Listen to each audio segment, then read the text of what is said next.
أغلب الناس لما بيحصل لهم مشكلة قانونية للأسف ما بيعرفوش إزاي يختاروا محامي. النهاردة هعرفك إزاي تختار محامي لقضيتك. أهلا بيكم في القانون وما فيه مع محمد منصور.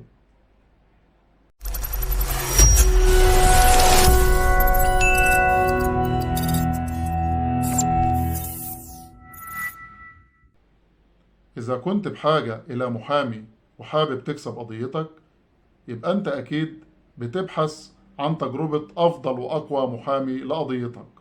أولا عليك باختيار المحامي الرزين الهادي، وعليك ألا تختار بالمظهر أو بالشكل أو بالكلام المرسل اللي ممكن يوحي إليك إنه محامي فاهم وشاطر من خلال هذا الكلام المرسل، وممكن يكون على عكس ده تماما، لأنه بيكون على غير دراية كاملة بالقانون، وبدل ما يفيدك يضيعك.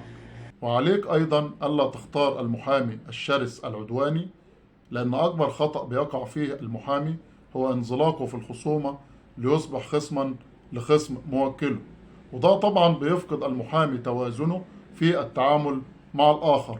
والفكرة السائدة هو أن المحامي لابد أن يكون صوته عالي ويكون هجومي ويكون عدواني.